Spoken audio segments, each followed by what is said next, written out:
सत श्री अकाल जी।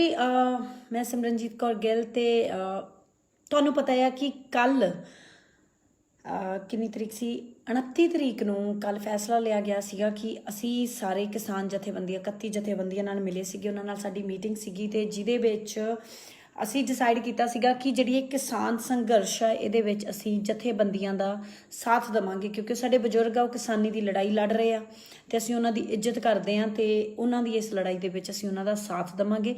ਜੋ ਉਹਨਾਂ ਨੇ ਫੈਸਲਾ ਲਿਆ ਗਿਆ ਰੇਲਾਂ ਰੋਕਣ ਦਾ, ਅੰਬਾਣੀ ਅੰਡਾਣੀ ਬਾਈਕਾਟ, ਬੀਜੇਪੀ ਦਾ ਬਾਈਕਾਟ ਤੇ ਗ੍ਰਾਮ ਸਭਾਵਾਂ ਵਾਲੇ ਮਤੇ ਦਾ ਅਤੇ ਜਿਹੜਾ ਇੱਕ ਖਾਸ ਤੌਰ ਤੇ ਜਿਹੜਾ ਟੋਲ ਪਲਾਜ਼ਾ ਵਾਲਾ, ਠੀਕ ਹੈ, ਉਹਨਾਂ ਸਾਰਿਆਂ ਦੇ ਵਿੱਚ ਅਸੀਂ ਉਹਨਾਂ ਦੇ ਨਾਲ ਆ।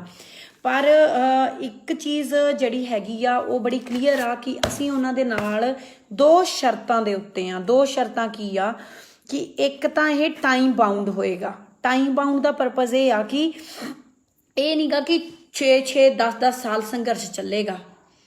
ਸਾਨੂੰ ਇਸ ਚੀਜ਼ ਦੇ ਵਿੱਚ ਸਪੀਡੀ ਜਿਹੜਾ ਹੈਗਾ ਆ ਉਹ ਜਿੱਤ ਚਾਹੀਦੀ ਆ, ਵਿਕਟਰੀ ਚਾਹੀਦੀ ਆ, ਠੀਕ ਹੈ। ਇਸ ਲਈ ਸੰਘਰਸ਼ ਲੰਬੇ ਚੱਲ ਸਕਦੇ ਨੇ, ਮਹੀਨਿਆਂ ਤੱਕ ਚੱਲ ਸਕਦੇ ਨੇ, ਪਰ ਅਸੀਂ ਸਾਲਾਂ ਤੱਕ ਆਪਣੇ ਕਿਸਾਨ ਨੂੰ ਮਰਦਾ ਨਹੀਂ ਦੇਖ ਸਕਦੇ। ਅਸੀਂ ਆਪਣੀ ਦੁਕਾਨਦਾਰਾਂ ਨੂੰ ਮਰਦਾ ਨਹੀਂ ਦੇਖ ਸਕਦੇ, ਆਪਣੀ ਪੰਜਾਬ ਦੀ ਇਕਨੋਮੀ ਨੂੰ ਖਰਾਬ ਨਹੀਂ ਕਰ ਸਕਦੇ। ਸੋ ਇਹ ਟਾਈਮ ਬਾਉਂਡ ਰਹੇਗਾ, ਠੀਕ ਹੈ ਜੀ।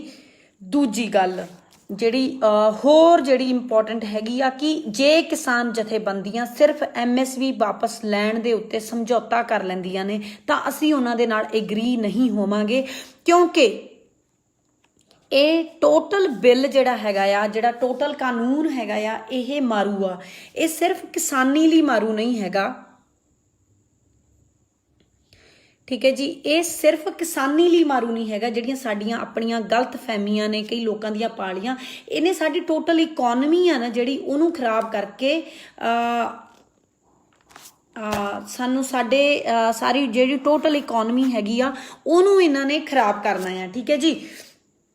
ਸੋ ਮੈਂ ਪਹਿਲਾਂ 2-4 ਚੀਜ਼ਾਂ ਇਹ ਸਮਝਾਉਂਗੀ, ਫਿਰ ਮੈਂ ਤੁਹਾਨੂੰ ਡਿਟੇਲ ਦੇ ਵਿੱਚ ਬਿੱਲ ਦੇ ਬਾਰੇ ਦੱਸੂਗੀ ਕਿਉਂਕਿ ਪਹਿਲਾਂ ਮੈਨੂੰ ਲੱਗ ਰਿਹਾ ਸੀ ਸਾਰਿਆਂ ਨੂੰ ਪਤਾ, ਪਰ ਬਿੱਲ ਦੇ ਬਾਰੇ ਲੋਕਾਂ ਨੂੰ ਅਸਲ ਦੇ ਵਿੱਚ ਪਤਾ ਹੀ ਨਹੀਂਗਾ, ਠੀਕ ਹੈ ਜੀ। 3 ਬਿੱਲ ਪਾਸ ਹੋਏ ਨੇ, ਕਾਨੂੰਨ ਬਣੇ ਨੇ। ਪਹਿਲੀ ਗੱਲ, ਜਿਵੇਂ ਕਾਨੂੰਨ ਪਾਸ ਹੋਣਾ ਚਾਹੀਦਾ ਉਵੇਂ ਨਹੀਂ ਪਾਸ ਹੋਏ ਹੈਗੇ। ਕਾਨੂੰਨ ਕਦੇ ਵੀ ਐਂ ਪਾਸ ਨਹੀਂ ਹੁੰਦੇ, ਇਹਨਾਂ ਨੇ ਧੱਕੇ ਨਾਲ ਪਾਸ ਕੀਤੇ। ਉਹ ਸਾਰੀਆਂ ਚੀਜ਼ਾਂ ਸਾਨੂੰ ਪਤਾ ਆ ਕਿ ਸ਼ਰੇਆਮ ਧੱਕਾ ਕੀਤਾ ਗਿਆ। ਟੋਟਲ ਧੱਕਾ ਇਸ ਲਈ ਕੀਤਾ ਗਿਆ ਪੰਜਾਬ ਤੇ ਹਰਿਆਣੇ ਦੀ ਜਿਹੜੀ ਖੇਤੀ ਆ ਉਹਨੂੰ ਤਬਾਹ ਕਰਨ ਲਈ, ਉਹਨੂੰ ਆਪਦੇ ਕਬਜ਼ੇ ਦੇ ਵਿੱਚ ਲੈਣ ਲਈ ਤੇ ਅੰਡਾਣੀਆਂ ਨੂੰ ਆਪਦੇ ਨਾਲ ਜਿਹੜਾ ਹੈਗਾ ਆ ਇਹਨੂੰ ਖਰਾਬ ਕਰਨ ਦੇ ਲਈ, ਠੀਕ ਆ। ਤੇ ਅੰਡਾਣੀਆਂ ਦਾ ਫਾਇਦਾ ਕਰਨ ਦੀ ਖਾਤਰ ਮੈਂ ਨਾ ਕਮੈਂਟ ਬੰਦ ਕਰਨ ਲੱਗੀ ਆ। ਥੋੜੇ ਜਿਹੇ ਡਿਸਟਰੈਕਟਿੰਗ ਜਾਂ ਜਿਹੜਾ ਹੈਗਾ ਆ ਸਿਸਟਮ ਹੋ ਰਿਹਾ ਆ, ਵਿੱਚ ਡਿਸਟਰਬ ਹੋ ਰਿਹਾ। ਮੈਨੂੰ ਸਮਝ ਨਹੀਂ ਰਹੀ ਕਮੈਂਟ ਕਿੱਥੋਂ ਬੰਦ ਹੁੰਦੇ ਆ। ਚਲੋ ਕੋਈ ਗੱਲ ਨਹੀਂ, ਲੀਵ ਇਟ, ਇਗਨੋਰ ਕਰਦੀ ਆ ਉਹਨਾਂ ਨੂੰ। ਗੱਲ ਸੁਣੋ ਹੁਣ ਆਪਣੇ ਲਈ।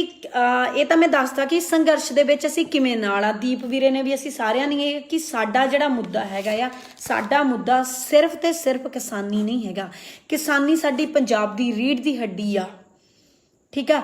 ਇਹ ਜਿਹੜਾ ਬਿੱਲ ਆ ਇਹਨੇ ਟੋਟਲ ਸਾਡੇ ਪੰਜਾਬ ਨੂੰ ਬਰਬਾਦ ਕਰਨਾ। ਇਹ ਸਾਡੀ ਹੋਂਦ ਦੇ ਉੱਤੇ ਜਿਹੜਾ ਹੈਗਾ ਆ ਉਹਨਾਂ ਦਾ ਹਮਲਾ ਆ। ਸਾਡੀ ਉਹਨਾਂ ਨੇ ਗੈਰਤ ਨੂੰ ਵੰਗਾਰਿਆ, ਉਹਨਾਂ ਨੇ ਸਾਡੀ ਹੋਂਦ, ਸਾਡੀ ਨਸਲ ਨੂੰ ਖਤਮ ਕਰਨ ਦੀ ਕੋਸ਼ਿਸ਼ ਕੀਤੀ ਆ। ਇਸ ਲਈ ਸਾਡਾ ਜਿਹੜਾ ਹੈਗਾ ਮਸਲਾ, ਸਾਡਾ ਮਸਲਾ ਸਾਡੀ ਪੰਜਾਬੀ ਮਾਂ ਬੋਲੀ ਦਾ ਵੀ ਆ, ਸਾਡਾ ਮਸਲਾ ਸਾਡੀ ਐਜੂਕੇਸ਼ਨ ਰਿਫਾਰਮ ਦਾ ਵੀ ਆ, ਸਾਡਾ ਮਸਲਾ ਜਿਹੜਾ ਹੈਗਾ ਆ ਉਹ ਸਾਰੀਆਂ ਚੀਜ਼ਾਂ ਦਾ ਜਿਹੜੀਆਂ ਪੰਜਾਬੀਆਂ ਨੂੰ ਕਿਸੇ ਨਾ ਕਿਸੇ ਤਰੀਕੇ ਨਾਲ ਪੰਜਾਬ ਤੇ ਪੰਜਾਬੀਅਤ ਨੂੰ ਖਰਾਬ ਕਰ ਰਹੀਆਂ ਨੇ, ਠੀਕ ਹੈ ਜੀ। ਹੁਣ ਜਿਹੜੇ ਲੋਕਾਂ ਦੇ ਵਿੱਚ ਗਲਤ ਫਹਿਮੀਆਂ ਕਿ ਇਹ ਜਿਹੜਾ ਬਿੱਲ ਹੈ ਸਿਰਫ ਕਿਸਾਨੀ ਨੂੰ ਨੁਕਸਾਨ ਪਹੁੰਚਾਊਗਾ, ਸ਼ਹਿਰੀ ਲੋਕ ਆਰਾਮ ਨਾਲ ਬੈਠ ਸਕਦੇ ਨੇ ਜਾਂ ਬਾਕੀਆਂ ਦਾ ਇਹਦੇ ਵਿੱਚ ਕੋਈ ਨੁਕਸਾਨ ਨਹੀਂ ਗਾ। ਦੇਖੋ ਜੀ, ਜਦੋਂ ਕਿਸਾਨ ਨੂੰ ਨੁਕਸਾਨ ਹੋਊਗਾ, ਛੋਟੀਆਂ ਪੱਲੇਦਾਰਾਂ ਨੂੰ, ਛੋਟੇ ਦੁਕਾਨਦਾਰਾਂ ਨੂੰ, ਸਭ ਨੂੰ ਇਹਦਾ ਨੁਕਸਾਨ ਹੋਣਾ ਆ ਕਿਉਂਕਿ ਇਹਨੇ ਕਿਸਾਨੀ ਨੂੰ ਖਤਮ ਕਰਨਾ ਆ। ਜਿਹੜੀ ਵੱਡੀ ਸਰਮਾਏਦਾਰ ਕਲਾਸ ਆ, ਜ਼ਮੀਨਾਂ ਸਾਡੀਆਂ ਉਹਨਾਂ ਦੇ ਕੋਲ ਆ ਜਾਣੀਆਂ ਨੇ। ਸਾਡਾ ਲਿਵਿੰਗ ਸਟੈਂਡਰਡ ਤਬਾਹ ਹੋ ਜਾਊਗਾ। ਸਾਡੇ ਕੋਲ, ਮੈਂ ਪਹਿਲਾਂ ਵੀ ਕਹਿ ਰਹੀ ਸੀਗੀ, ਨਾ ਅਸੀਂ ਲੋਕਾਂ ਨੂੰ ਹੁੰਦਾ, ਸੁਨਿਆਰੇ ਨੂੰ ਵੀ ਨੁਕਸਾਨ ਹੋਊਗਾ ਕਿਉਂਕਿ ਜਿਹੜੇ ਇੰਨਾ ਸੋਨਾ ਬਣਾਉਂਦੇ ਨੇ ਉਹਨਾਂ ਨੇ ਉਹ ਨਹੀਂ ਬਣਾ ਪਾਉਣਾ।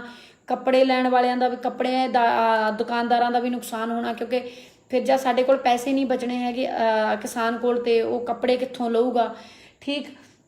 ਫਿਰ ਜਿਨ੍ਹਾਂ ਤੋਂ ਪੈਸਟੀਸਾਈਡਸ ਖਰੀਦੇ ਜਾਂਦੇ ਆ ਜਾਂ ਖਾਦ ਦੀਆਂ ਦੁਕਾਨਾਂ ਨੇ ਉਹਨਾਂ ਤੋਂ ਖਾਦ ਕੌਣ ਖਰੀਦ। ਸੋ ਇਹ ਟੋਟਲ ਸਾਰੀ ਜਿਹੜੀ ਇਕੋਨਮੀ ਆ ਸਾਡੀ ਉਹਦੇ ਤੇ ਅਸਰ ਹੋਣਾ, ਤੇ ਜਿਹੜੇ ਸ਼ਹਿਰਾਂ 'ਚ ਰਹਿੰਦੇ ਲੋਕ ਉਹਨਾਂ ਤੇ ਕਿਵੇਂ ਅਸਰ ਹੋਣਾ ਕਿ ਪਿੰਡਾਂ ਦੇ ਵਿੱਚੋਂ ਖੇਤਾਂ ਦੇ ਵਿੱਚੋਂ 2-2 ਰੁਪਏ 'ਚ ਜਿਹੜੀ ਚੀਜ਼ ਖਰੀਦੀ ਜਾਣੀ ਆ ਸ਼ਹਿਰਾਂ ਦੇ ਵਿੱਚ ਪਹਿਲਾਂ ਉਹਨੂੰ ਸਟੋਰ ਕਰ ਲਿਆ ਜਾਣਾ, ਜਦੋਂ ਉਹਦੀ ਡਿਮਾਂਡ ਵਧਣੀ ਉਹਦਾ ਪ੍ਰਾਈਸ ਰਾਈਜ਼ ਹੋਣਾ, ਉਹੀ ਚੀਜ਼ 20-20 50-50 100-100 ਰੁਪਏ ਦੀ ਵੇਚੀ ਜਾਣੀ। ਜਿਵੇਂ ਅਸੀਂ ਦੇਖਿਆ ਆ ਕਿ ਸਾਡੇ ਪ੍ਰਾਈਸ ਰਾਈਜ਼ ਹੁੰਦਾ ਆ, ਠੀਕ ਆ, ਉਹ ਸਾਨੂੰ ਸਾਰਿਆਂ ਨੂੰ ਪਤਾ। ਫਿਰ ਕਿਉਂਕਿ ਇਹਦੇ ਵਿੱਚ ਜਿਹੜੀ ਸਟੋਰੇਜ ਲਿਮਿਟ ਆ ਨਾ ਉਹ ਅਨਲਿਮਿਟਿਡ ਕਰ ਦਿੱਤੀ ਗਈ ਆ। ਜਿਹੜੇ ਇਹਨਾਂ ਦੇ ਗੋਦਾਨ ਬਣੇ ਹੋਏ ਆ ਪ੍ਰਾਈਵੇਟ ਪਲੇਅਰ ਆ ਉਹ ਕਿੰਨੀ ਵੀ ਮਤਲਬ ਜਿਹੜੀ ਹੈਗੀ ਆ ਸਟੋਰ ਕਰ ਸਕਦੇ ਆ, ਤੇ ਉਹ ਤੁਸੀਂ ਦੇਖੋ ਕਿ ਆਪਣੇ ਗੋਦਾਨ ਪਹਿਲਾਂ ਹੀ। ਔਰ ਨਾਲੇ ਹਾਂ ਇਹ ਜਿਹੜੇ ਲੋਕ ਕਹਿ ਰਹੇ ਆ ਕਿ ਹੁਣ ਆਇਆ, ਇਹਦੀ ਤਾਂ ਪਲੈਨਿੰਗ ਪਹਿਲਾਂ ਹੀ ਸ਼ੁਰੂ ਹੋ ਗਈ ਸੀ। ਸਾਡੇ ਕਿੰਨੇ ਗੋਦਾਨ ਨੇ, ਸਾਡੇ ਸੈਲੋਜ਼ ਨੇ ਜਿਹੜੇ ਹੈ ਨਾ, ਇਹ ਇਹਨਾਂ ਦੇ ਟਾਈਮ ਹੀ ਬਣ ਗਏ ਸੀਗੇ ਜਦੋਂ ਬਾਦਲਾਂ ਦੀ ਸਰਕਾਰ ਇੱਥੇ ਸੀਗੀ,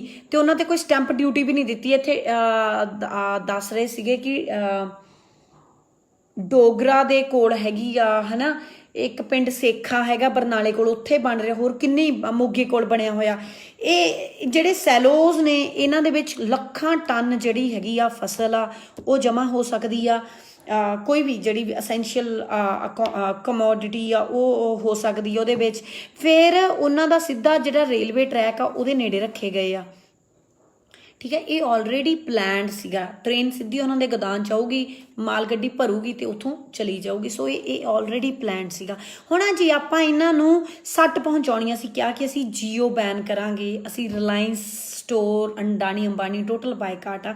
ਅਸੀਂ ਉਹਨਾਂ ਦਾ ਬਾਈਕਾਟ ਕਰਨਾ, ਤਾਂ ਸਾਡੇ ਕੋਲ ਇੱਕ ਹੋਰ ਹੈ ਕਿ ਅਸੀਂ ਸਾਰੇ ਜਣੇ ਸਰਕਾਰ ਤੇ ਪ੍ਰੈਸ਼ਰ ਪਾਈਏ।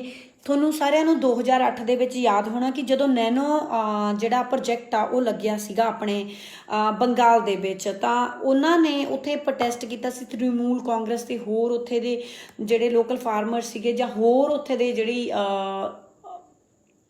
ਐਂਟੀ ਮਤਲਬ ਆਪੋਜ਼ਿਟ ਪਾਰਟੀ ਸੀਗੀਆਂ ਜਿਹੜੀਆਂ ਸਰਕਾਰ, ਉਹਨਾਂ ਨੇ ਸਾਰਿਆਂ ਨੇ ਰਲ ਕੇ ਪ੍ਰੋਟੈਸਟ ਕੀਤਾ ਸੀਗਾ ਤੇ ਸਰਕਾਰ ਨੂੰ ਮਜਬੂਰ ਕਰ ਦਿੱਤਾ ਗਿਆ। ਸਰਕਾਰ ਨੇ ਇੱਕ ਆਰਡੀਨੈਂਸ ਲਿਆਂਦਾ ਸੀਗਾ ਤੇ ਉਹ ਜਿਹੜੀ ਪਬਲਿਕ ਇੰਟਰਸਟ ਦੇ ਵਿੱਚ ਉਹ ਪ੍ਰਾਪਰਟੀ ਸੀਗੀ ਜਿਹੜੀ ਨੈਨੋ ਪ੍ਰੋਜੈਕਟ ਜਿੱਥੇ ਲੱਗਣਾ ਸੀ ਉਹਨੂੰ ਐਕਵਾਇਰ ਕਰ ਲਿਆ ਸੀ। ਜਦੋਂ ਉਸ ਚੀਜ਼ ਨੂੰ ਐਕਵਾਇਰ ਕਰਦੇ ਹਾਂ ਹੈ ਨਾ, ਤੇ ਉਹਦੇ ਨਾਲ ਕੀ ਹੋਇਆ ਸੀ, ਨੈਨੋ ਨੂੰ ਆਪਣਾ ਪ੍ਰੋਜੈਕਟ ਬਦਲਣਾ ਪੈ ਗਿਆ ਸੀ। ਉਸੇ ਤਰ੍ਹਾਂ ਅਸੀਂ ਸਰਕਾਰ ਤੇ ਪ੍ਰੈਸ਼ਰ ਪਾਈਏ ਕਿ ਜਿਹੜੇ ਅੰਡਾਣੀਆਂ ਦੇ ਇਹਨਾਂ ਦੇ ਸੈਲੋਜ਼ ਬਣੇ ਹੋਏ ਨੇ ਉਹਨਾਂ ਨੂੰ ਇਨ ਪਬਲਿਕ ਇੰਟਰਸਟ, ਇਹ ਲੀਗਲ ਆ, ਠੀਕ ਹੈ ਨਾ, ਇਹ ਕਨਸਟੀਟਿਊਸ਼ਨਲ ਵੇ ਦੇ ਨਾਲ ਉਹਨਾਂ ਨੂੰ ਇਹ ਇੱਕ ਆਰਡੀਨੈਂਸ, ਵਿਧਾਨ ਸਭਾ ਨੇ ਪਹਿਲਾਂ ਹੀ ਕਿਹਾ ਕਿ ਅਸੀਂ ਆਰਡੀਨੈਂਸ ਪਾਸ ਕਰਨਾ, ਤੇ ਵਿਧਾਨ ਸਭਾ ਇੱਕ ਆਰਡੀਨੈਂਸ ਪਾਸ ਕਰੇ ਜਿਸ ਆਰਡੀਨੈਂਸ ਦੇ ਵਿੱਚ ਇਨ ਪਬਲਿਕ ਇੰਟਰਸਟ ਜਿਹੜੇ ਇਹਨਾਂ ਦੇ ਸੈਲੋਜ਼ ਆ ਉਹਨਾਂ ਨੂੰ ਐਕਵਾਇਰ ਕਰ ਲਵੇ। ਉਹਨਾਂ ਤੇ ਸਟੈਂਪ ਡਿਊਟੀ ਤਾਂ ਆਲਰੇਡੀ ਲੱਗੀ ਨਹੀਂ ਹੋਈ। ਸੋ ਜਦੋਂ ਉਹਨਾਂ ਨੂੰ ਐਕਵਾਇਰ ਕਰ ਲੂ ਤਾਂ ਉਹਨਾਂ ਦੀ ਇਕੋਨਮੀ ਆ ਨਾ ਜਿਹੜੀ ਉਹਨਾਂ ਨੂੰ ਆ ਬਹੁਤ ਜ਼ਿਆਦਾ ਬਿਲੀਅਨਸ ਡਾਲਰ ਜਿਹੜਾ ਹੈਗਾ ਆ ਉਹਨਾਂ ਦਾ ਨੁਕਸਾਨ ਹੋਏਗਾ, ਠੀਕ। ਜੋ ਅਸੀਂ ਉਹਨਾਂ ਨੂੰ ਨੁਕਸਾਨ ਲੱਖਾਂ ਕਰੋੜਾਂ ਦਾ ਉਹਨਾਂ ਦਾ ਰੁਪਇਆਂ ਦਾ ਉਹਨਾਂ ਦਾ ਨੁਕਸਾਨ ਹੋਏਗਾ ਜਿਹੜਾ ਅਸੀਂ ਉਹਨਾਂ ਨੂੰ ਪਹੁੰਚਾਉਣਾ ਚਾਹੁੰਦੇ ਹਾਂ, ਜੋ ਸਾਡੇ ਜੀਓ ਸਿਮ ਬੰਦ ਕਰਨ ਨਾਲੋਂ ਵੀ ਕਿਤੇ ਜ਼ਿਆਦਾ ਭਾਰੀ ਹੋਵੇਗਾ। ਇਸ ਚੀਜ਼ ਤੇ ਫੋਕਸ ਕਰਨਾ ਸਾਡਾ ਬਹੁਤ ਜ਼ਿਆਦਾ ਜ਼ਰੂਰੀ ਆ। ਸੋ ਅਸੀਂ ਇਸ ਪਾਸੇ ਵੀ ਫੋਕਸ ਕਰੀਏ ਕਿ ਇਹ ਜਿਹੜੇ ਅੰਡਾਣੀਆਂ ਦੇ ਅੰਬਾਨੀਆਂ ਦੇ ਜਿਹੜੇ ਇਹਨਾਂ ਦੇ ਸੈਲੋਜ਼ ਬਣੇ ਹੋਏ ਆ ਉਹਨਾਂ ਨੂੰ ਸਰਕਾਰ ਤੇ ਅਸੀਂ ਪ੍ਰੈਸ਼ਰਾਈਜ਼ ਕਰੀਏ ਕਿ ਉਹ ਇਹਨਾਂ ਨੂੰ ਐਕਵਾਇਰ ਕਰੇ। ਕਿਉਂਕਿ ਸਰਕਾਰ ਦੇਖੋ ਬਾਰ-ਬਾਰ ਸਰਕਾਰ ਸਾਨੂੰ ਕੀ ਕਹਿ ਰਹੀ ਆ ਕਿ ਮੈਂ ਬਿੱਲ ਵਿਰੋਧੀ ਆ, ਉਹ ਤਾਂ ਸਾਨੂੰ ਵੀ ਰਾਜਨੀਤੀ ਪਤਾ। ਫਿਰ ਕਿਉਂ ਨਾ ਅਸੀਂ ਮਤਿਆਂ ਦੇ ਵਿੱਚ ਇਹ ਚੀਜ਼ ਵੀ ਕਰਕੇ ਤੇ ਅਸੀਂ ਸਰਕਾਰ ਤੇ ਪ੍ਰੈਸ਼ਰ ਬਿਲਡ ਕਰੀਏ। ਹੁਣ ਸਾਡਾ ਮੂਵਮੈਂਟ ਬਣਿਆ ਕਿ ਇਹਨਾਂ ਨੂੰ ਸਰਕਾਰ ਨੇ ਆਰਡੀਨੈਂਸ ਲਿਆਵੇ, ਵਿਧਾਨ ਸਭਾ ਸਾਡੀ ਪੰਜਾਬ ਵਿਧਾਨ ਸਭਾ ਜਿਹੜੇ ਸਾਡੇ MLAs ਨੇ, ਠੀਕ ਆ, ਉਹ ਆਰਡੀਨੈਂਸ ਲਿਆਉਣ ਕਿ ਜਿਹੜੀ ਇਹਨਾਂ ਦੀ ਸੈਲੋਜ਼ ਨੇ ਉਹਨਾਂ ਨੂੰ ਪਬਲਿਕ ਇੰਟਰਸਟ ਦੇ ਵਿੱਚ ਜਨਤਕ ਪ੍ਰਾਪਰਟੀ, ਜਨਤਕ ਜਿਹੜੀ ਜ਼ਮੀਨ ਆ ਜਾਂ ਜਨਤਕ ਜਾਇਦਾਦ ਆ ਉਹ ਬਣਾਇਆ ਜਾਵੇ ਤੇ ਉਹ ਐਕਵਾਇਰ ਹੋ ਜਾਣਗੇ, ਉਹਨਾਂ ਦਾ ਨੁਕਸਾਨ ਹੋਏਗਾ। ਸੋ ਇੱਕ ਇਹ ਤਰੀਕਾ ਹੈਗਾ। ਦੂਜਾ ਜਿਹੜੀ ਕੁਛ ਲੋਕਾਂ ਦੀ ਇਹਦੇ ਬਾਰੇ ਗਲਤਫਹਿਮੀਆਂ ਨੇ ਬਿੱਲ ਦੇ ਬਾਰੇ ਕਿ MSP, ਸਾਡਾ ਰੌਲਾ ਕੱਲੀ MSP ਨਹੀਂ ਹੈਗਾ। ਤੇ ਅਸੀਂ ਪਹਿਲਾਂ ਹੀ ਮੈਂ ਕਿਹਾ ਆ ਕਿ ਅਸੀਂ ਕਿਸਾਨ ਯੂਨੀਅਨਸ ਦੇ ਨਾਲ ਆ, ਪਰ ਜੇ ਕਿਸਾਨ ਯੂਨੀਅਨ ਕੱਲੀ ਐਮਐਸਪੀ ਤੇ ਸਮਝੌਤਾ ਕਰਦੀਆਂ ਨੇ ਤਾਂ ਅਸੀਂ ਐਗਰੀ ਨਹੀਂ ਕਰਾਂਗੇ, ਸਾਡਾ ਮੂਵਮੈਂਟ ਚੱਲੇਗਾ। ਦੂਜੀ ਗੱਲ ਮੈਂ ਪਹਿਲਾਂ ਵੀ ਬੋਲਿਆ ਸੀਗਾ, ਮੈਂ ਉੱਥੇ ਵੀ ਸੁਝਾਅ ਦਿੱਤਾ ਸੀਗਾ ਕਿ ਵਿਧਾਨ ਜਿਹੜੀ ਆਪਣੀ ਗ੍ਰਾਮ ਸਭਾਵਾਂ ਨੇ ਉਹ ਮਤਾ ਪਾਸ ਕਰਨ।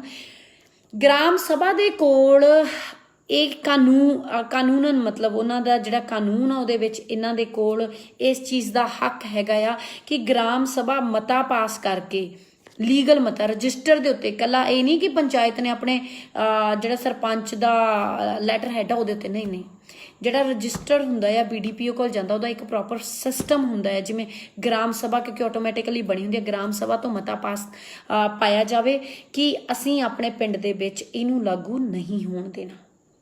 ਜਦੋਂ ਅਸੀਂ ਇਹ ਮਤਾ ਪਾਸ ਕਰਾਂਗੇ ਕਿ ਅਸੀਂ ਇਹਨੂੰ ਲਾਗੂ ਨਹੀਂ ਹੋਣ ਦੇਣਾ, ਠੀਕ ਹੈ ਜੀ, ਤਾਂ ਉਸ ਚੀਜ਼ ਦੇ ਨਾਲ ਉਹ ਆਪਣੇ ਪਿੰਡ ਦੇ ਵਿੱਚ ਲਾਗੂ ਨਹੀਂ ਹੋਏਗਾ। ਦੂਜੀ ਜਿਹੜੀ ਲੋਕਾਂ ਦੇ ਇੱਕ ਗਲਤਫਹਿਮੀ ਹੈ, ਦੇਖੋ MSP ਦਾ ਹਲੇ ਆਪਾਂ ਨੂੰ ਮਿਲੇਗਾ, ਹੋਰ ਵੀ ਕਿੰਨੀਆਂ ਤੇ ਮਿਲਦਾ ਆ, ਕੱਲੀ MSP ਨਾਲ ਕੁਝ ਨਹੀਂ ਹੋਣਾ। ਕਿ ਸਾਡੀ ਜਿਹੜੀ ਫਸਲ ਆ ਉਹ 100% ਖਰੀਦੀ ਜਾਊਗੀ।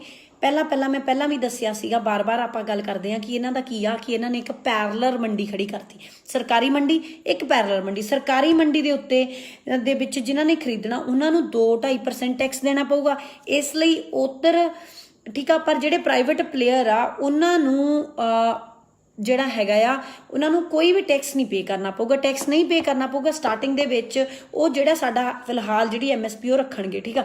MSP ਦੇ ਰੇਟ ਤੋਂ ਸਾਨੂੰ ਮਹਿੰਗੇ ਮੁੱਲ ਦੇ ਵਿੱਚ ਆਮ ਜਿਹੜੀ ਮੰਡੀ ਆ ਉਹਦੇ ਨਾਲੋਂ ਮਹਿੰਗੇ ਮੁੱਲ ਦੇ ਵਿੱਚ ਉਹ ਸਾਡੀ ਖਰੀਦ ਲੈਣਗੇ ਤੇ ਕਿਸਾਨ ਖੁਸ਼ ਹੋ ਕੇ ਦਊਗਾ ਕਿ ਨਹੀਂ, ਇਹਨੇ ਮੇਰੇ ਮਿੱਤੋਂ ਮਹਿੰਗੇ ਮੁੱਲ ਦੇ ਵਿੱਚ ਜਿਹੜੀ ਹੈਗੀ ਆ ਮੇਰੀ ਫਸਲ ਖਰੀਦ ਲਈ। ਥੋੜੇ ਮਹੀਨੇ, ਕੁਛ ਕੁ ਸੀਜ਼ਨ ਇਹ ਚੀਜ਼ਾਂ ਚੱਲਣਗੀਆਂ। ਬਾਅਦ ਵਿੱਚ ਹੌਲੀ ਹੌਲੀ ਜਿਹੜੀ ਸਰਕਾਰ ਆ ਉਹ ਕਹਿ ਦੂਗੀ, ਸਰਕਾਰ ਨੂੰ FCI ਤੋਂ ਜਾਂ ਸਾਡੀ ਜਿਹੜੀ ਆਪਣੀ ਫੂਡ ਸਪਲਾਈ ਹੈਗਾ ਆ ਆਪਣਾ ਪੰਜਾਬ ਦਾ ਹੈਗਾ, ਇਹ ਨੁਕਸਾਨ ਹੋ ਰਿਹਾ ਆ ਤੇ ਇਸ ਲਈ ਅਸੀਂ ਇਹਨਾਂ ਨੂੰ ਸ਼ਟ ਡਾਊਨ ਕਰਦੇ ਹਾਂ ਤੇ ਇਹ ਚੀਜ਼ਾਂ ਹੁਣ ਪ੍ਰਾਈਵੇਟ ਪਲੇਅਰ ਕਰਨਗੇ। ਫਿਰ ਕੀ ਹੋਊਗਾ, ਜਿਨ੍ਹਾਂ ਨੇ ਕੰਟਰੈਕਟ ਫਾਰਮਿੰਗ ਨਹੀਂ ਕੰਟਰੈਕਟ ਦੇ ਵਿੱਚ ਆਏ ਹੋਣਗੇ ਉਹਨਾਂ ਨੂੰ ਦਿਖੂਗਾ ਕਿ ਉਹ ਹੁਣ ਖਰੀਦ ਕਿੱਥੇ ਆਪਣੀ ਜਿਹੜੀ ਫਸਲ ਆ ਵੇਚਣ, ਫਿਰ ਉਹਨਾਂ ਨੂੰ ਮਜਬੂਰਨ ਉਹਨਾਂ ਨਾਲ ਕੰਟਰੈਕਟ ਕਰਨਾ ਪਊਗਾ। ਉਹ ਕੰਟਰੈਕਟ ਕਰਨਗੇ, ਕੰਟਰੈਕਟ ਦੇ ਵਿੱਚ ਅਸੀਂ ਵੈਸੇ ਹੀ ਖਤਮ ਹੋ ਜਾਵਾਂਗੇ, ਮਜਬੂਰਨ ਕੰਟਰੈਕਟ ਸਾਡੀ ਮਰਜ਼ੀ ਆ ਪਰ ਅਸੀਂ ਮਜਬੂਰ ਹੋ ਜਾਵਾਂਗੇ ਕੰਟਰੈਕਟ ਕਰਨ ਲਈ। ਜਦੋਂ ਅਸੀਂ ਉਹ ਐਗਰੀਮੈਂਟ ਸਾਈਨ ਕਰ ਲਾਂਗੇ, ਉਹ ਐਗਰੀਮੈਂਟ ਦੇ ਇੰਨੇ ਕੁ ਲੂਪ ਹੋਲ ਨੇ ਉਹ ਸਾਰੇ ਉਹਨਾਂ ਦੇ ਫੇਵਰ 'ਚ ਜਾਂਦੇ ਨੇ। ਉਹੀ ਕਿ ਸੀਡ ਦਾ ਸਾਈਜ਼ ਕੀ ਹੋਊਗਾ, ਫਸਲ ਦਾ ਸਾਈਜ਼ ਕੀ ਹੋਊਗਾ, ਫਸਲ ਦੀ ਕੁਆਲਿਟੀ ਕੀ ਹੋਊਗੀ, ਠੀਕ ਆ। ਫਿਰ ਕੰਟਰੈਕਟ ਦੇ ਵਿੱਚ ਇਹ ਚੀਜ਼ ਵੀ ਹੋਏਗੀ ਕਿ ਅਸੀਂ ਕਿੰਨੀ ਫਸਲ ਆਪਣੇ ਕਿੰਨੇ ਕੁਇੰਟਲ ਆਪਣੇ ਕੋਲ ਰੱਖ ਸਕਦੇ, ਕਿੰਨੇ ਕੁਇੰਟਲ ਉਹਨਾਂ ਕੋਲ ਆ। ਮੰਨ ਲਓ ਆਪਾਂ ਕੰਟਰੈਕਟ ਕਰ ਲਿਆ ਕਿ ਅਸੀਂ 100 ਕੁਇੰਟਲ ਆਪਣੇ ਕੋਲ ਰੱਖਣੀ ਹੈ, 100 ਕੁਇੰਟਲ ਤੋਂ 1 ਕੁਇੰਟਲ ਵੀ ਅਸੀਂ ਆਪਣੇ ਕੋਲ ਰੱਖ ਲਈ, ਕਿਸਾਨ ਨੇ, ਉਹਨਾਂ ਦੀ ਸ਼ਿਕਾਇਤ ਹੋ ਗਈ, ਉਹ ਡਿਸਪਿਊਟ ਚਲਿਆ ਗਿਆ ਤੇ ਸਾਡੇ ਉੱਤੇ ਕੇਸ ਹੋ ਜਾਊਗਾ, ਠੀਕ ਹੈ, ਵੀ ਅਸੀਂ ਘਪਲਾ ਕੀਤਾ। ਇਹ ਚੀਜ਼ ਹੋ ਗਈ, ਇੱਥੇ ਕਿਸਾਨ ਮਰੇਗਾ, ਠੀਕ। ਫਿਰ ਕੱਲਾ ਕਿਸਾਨ ਨਹੀਂ ਮਰੇਗਾ, ਹੁਣ ਸਟੋਰੇਜ ਕੈਪੈਸਿਟੀ ਜਿਹੜੀ ਹੈਗੀ ਉਹਨਾਂ ਦੀ ਬਹੁਤ ਜ਼ਿਆਦਾ ਵਧਾਤੀ। ਉਹ ਕੋਈ ਵੀ ਚੀਜ਼ ਸਟੋਰ ਕਰ ਸਕਦੇ ਆ, ਸਟੋਰ ਕਰਕੇ ਮੈਂ ਉਹੀ ਕਿਹਾ ਨਾ ਕਿ ਉਹ ਪਹਿਲਾਂ ਸਟੋਰ ਕਰਕੇ ਰੱਖਣਗੇ, ਟਾਈਟ ਕਰ ਦੇਣਗੇ, ਚੀਜ਼ ਨਹੀਂ ਜਾਊਗੀ। ਸਪਲਾਈ ਘਟੀ ਹੋਈ ਆ, ਹੌਲੀ ਹੌਲੀ ਸਪਲਾਈ ਘਟਣ ਨਾਲ ਕੀ ਹੁੰਦਾ, ਡਿਮਾਂਡ ਵੱਧਦੀ ਹੈ, ਡਿਮਾਂਡ ਵੱਧਦੀ ਆ, ਪ੍ਰਾਈਸ ਰਾਈਜ਼ ਹੁੰਦਾ ਆ, ਠੀਕ ਹੈ। ਜਦੋਂ ਪ੍ਰਾਈਸ ਰਾਈਜ਼ ਹੋ ਜਾਊਗਾ, ਉਹਦਾ ਪ੍ਰਾਈਸ ਰਾਈਜ਼ ਹੋ ਗਿਆ, ਮਹਿੰਗੀ ਹੋ ਗਈ ਚੀਜ਼, ਉਦੋਂ ਉਹ ਕੱਢਣਗੇ ਉਹਨੂੰ। ਜਿਹੜੀ ਚੀਜ਼ 2 ਰੁਪਏ ਦੀ ਖਰੀਦੀ ਆ ਉਹਨੂੰ 20, 50, 100 ਰੁਪਏ ਦੇ ਵਿੱਚ ਵੇਚਣਗੇ। ਸੋ ਇਹ ਸਾਰਾ ਸਿਸਟਮ ਆ, ਇਹਨੇ ਸਾਰਿਆਂ ਨੂੰ ਨੁਕਸਾਨ ਪਹੁੰਚਾਉਣਾ ਤੇ ਅਸੀਂ ਇਸ ਚੀਜ਼ ਦੇ ਵਿਰੁੱਧ ਆ। ਅਸੀਂ ਇਹ ਟੋਟਲ ਬਿੱਲ ਨਹੀਂ ਚਾਹੁੰਦੇ। ਦੂਜੀ ਹੈ ਕਿ ਸਾਡੀ ਲੜਾਈ ਇਕੱਲੀ ਕਿਸਾਨੀ ਦੀ ਨਹੀਂ ਗੀ, ਸਾਡੀ ਲੜਾਈ ਸਾਡੇ ਵਜੂਦ ਦੀ ਆ, ਸਾਡੀ ਲੜਾਈ ਸਾਡੀ ਭਾਸ਼ਾ ਦੀ ਆ। ਦੇਖੋ ਤੁਸੀਂ ਕਿ ਕਸ਼ਮੀਰ ਦੇ ਜੰਮੂ ਕਸ਼ਮੀਰ ਦੇ ਵਿੱਚੋਂ ਭਾਸ਼ਾ ਖਤਮ ਕਰ ਦਿੱਤੀ ਗਈ ਪੰਜਾਬੀ, ਹੌਲੀ ਹੌਲੀ ਸਾਡੀ ਪੰਜਾਬੀ ਨੂੰ ਖਤਮ ਕਰਨ ਦੀਆਂ ਚਾਲਾਂ ਨੇ ਤੇ ਇਸ ਲਈ ਅਸੀਂ ਡਟੇ ਰਹਿਣਾ ਆ, ਅਸੀਂ ਲੜਨਾ ਆ, ਅਸੀਂ ਆਪਣੇ ਹੱਕ ਲਈ ਲੜਨਾ। ਦੂਜਾ ਸਾਨੂੰ ਜਾਣਬੁੱਝ ਕੇ ਗੁੰਮਰਾਹ ਕੀਤਾ ਜਾ ਰਿਹਾ ਆ, ਹੈ ਨਾ, ਬਦਨਾਮ ਵੀ ਕੀਤਾ ਜਾ ਰਿਹਾ ਆ। ਸੋ ਅਸੀਂ ਪੰਜਾਬੀਅਤ ਦੀ ਲੜਾਈ ਆ, ਚਾਹੇ ਉਹ ਅਨੰਦਪੁਰ ਸਾਹਿਬ ਦਾ ਮਤਾ ਆ, ਅਸੀਂ ਉਹਦੀ ਵੀ ਗੱਲ ਕਰਾਂਗੇ ਕਿਉਂਕਿ ਉਹ ਮਤੇ ਪੰਜਾਬ ਦੇ ਹੱਕ ਦੀ ਗੱਲ ਹੈ। ਸਾਡੇ ਪਾਣੀਆਂ ਦੀ ਲੜਾਈ ਆ। ਅੱਜ ਇਹਨਾਂ ਨੇ ਸਾਡੇ ਤੇ ਇਹ ਬਿੱਲ ਲਿਆਂਦਾ ਆ, ਜੇ ਅਸੀਂ ਸਾਰਿਆਂ ਨੇ ਰਲ ਕੇ ਵਿਰੋਧ ਨਾਲ ਕੀਤਾ ਫਿਰ ਇਲੈਕਟ੍ਰਿਸਿਟੀ ਰਿਫਾਰਮ ਬਿੱਲ ਆ ਜਾਏਗਾ, ਠੀਕ ਆ। ਹੌਲੀ ਹੌਲੀ ਇਹੋ ਜਿਹੇ ਬਿੱਲ ਆਉਣਗੇ, ਸਕੂਲ ਗਵਰਨਮੈਂਟ ਸਕੂਲ ਬੰਦ ਕਰ ਦਿੱਤੇ ਜਾਣਗੇ ਵੀ ਘਾਟੇ 'ਚ ਜਾ ਰਹੇ ਆ, ਫਿਰ ਐਜੂਕੇਸ਼ਨ ਦਾ ਪ੍ਰਾਈਵੇਟਾਈਜੇਸ਼ਨ ਹੋਊਗਾ ਪ੍ਰੋਪਰ ਵੇ ਨਾਲ। ਸੋ ਤੁਸੀਂ ਦੇਖੋ ਕਿ ਟੋਟਲ ਸਾਡਾ ਇਹਦੇ ਵਿੱਚ ਲਾਸ ਆ, ਤੇ ਇਸ ਲਈ ਅਸੀਂ ਇਸ ਚੀਜ਼ ਨਾਲ ਸਹਿਮਤ ਨਹੀਂ ਹੈਗੇ। ਤੇ ਅੰਬਾਣੀਆਂ ਅੰਡਾਣੀਆਂ ਦਾ ਵਿਦਰੋਹ ਤਾਂ ਅਸੀਂ ਕਰ ਹੀ ਰਹੇ ਹਾਂ, ਠੀਕ ਆ। ਨਾਲ ਅਸੀਂ ਸਰਕਾਰ ਤੇ ਪ੍ਰੈਸ਼ਰ ਪਾਈਏ ਕਿ ਸਰਕਾਰ ਇਹਨਾਂ ਦੇ ਜਿਹੜੇ ਸੈਲੋਜ਼ ਹੈਗੇ ਆ ਉਹਨਾਂ ਨੂੰ ਆਰਡੀਨੈਂਸ ਬਣਾ ਕੇ ਆਪਦੇ ਕਬਜ਼ੇ ਦੇ ਵਿੱਚ ਲਵੇ, ਜੋ ਕਾਨੂੰਨਨ ਜੋ ਹੋ ਸਕਦਾ ਆ, ਤੇ ਦੈਟ ਵਿਲ ਹੈਲਪ ਅਸ। ਤੇ ਹੋਰ ਕੱਲ੍ਹ ਨੂੰ ਰੇਲਾਂ ਰੋਕਣੀਆਂ ਨੇ, ਸੋ ਉਮੀਦ ਆ ਤੁਸੀਂ ਕਿਸਾਨ ਯੂਨੀਅਨ ਦੇ ਨਾਲ ਜਾਵਾਂਗੇ। ਪਰ ਮੇਰੀ ਫੇਰ ਉਹੀ ਗੱਲ ਆ ਕਿ ਅਸੀਂ ਕਿਸਾਨ ਯੂਨੀਅਨਸ ਦੇ ਨਾਲ ਆ, ਸਪੋਰਟ ਕਰ ਰਹੇ ਹਾਂ, ਪਰ ਸਾਡਾ ਮੁੱਦਾ ਕੱਲਾ MSP ਨਹੀਂ ਹੈਗਾ। ਜੇ ਕੱਲੀ MSP ਦੇ ਉੱਤੇ ਕੱਲ੍ਹ ਨੂੰ ਕੋਈ ਵੀ ਆਪਣੇ ਆਪ ਸਮਝੌਤਾ ਕਰਦੇ ਨੇ ਤਾਂ ਅਸੀਂ ਉਸ ਸਮਝੌਤੇ ਦਾ ਹਿੱਸਾ ਨਹੀਂ ਹੋਵਾਂਗੇ। ਤੇ ਬਾਕੀ ਚੀਜ਼ਾਂ ਅਸੀਂ ਜਲਦੀ ਹੀ ਦੱਸਾਂਗੇ। ਸਤਿ ਸ਼੍ਰੀ ਅਕਾਲ ਜੀ। ਵੱਧ ਤੋਂ ਵੱਧ ਇਸ ਵੀਡੀਓ ਨੂੰ ਸ਼ੇਅਰ ਕਰਿਓ ਤਾਂ ਕਿ ਹੋਰ ਲੋਕਾਂ ਤੱਕ ਪਹੁੰਚੇ, ਤੇ ਹੌਲੀ ਹੌਲੀ ਮੈਂ ਕੱਲੇ ਐਕਟ ਨੂੰ ਲੈ ਕੇ ਆਵਾਂਗੀ, ਤੇ ਕੱਲੇ ਐਕਟ ਦੀ ਕੱਲੀ ਧਾਰਾ ਚੰਗੇ ਤਰੀਕੇ ਨਾਲ ਤੁਹਾਨੂੰ ਸਮਝਾਵਾਂਗੀ ਤਾਂ ਕਿ ਅਸੀਂ ਆਪਣੇ ਲੋਕਾਂ ਤੱਕ ਇਸ ਚੀਜ਼ ਦਾ ਮੈਸੇਜ ਪਹੁੰਚਾ ਸਕੀਏ। ਸਤਿ ਸ਼੍ਰੀ ਅਕਾਲ।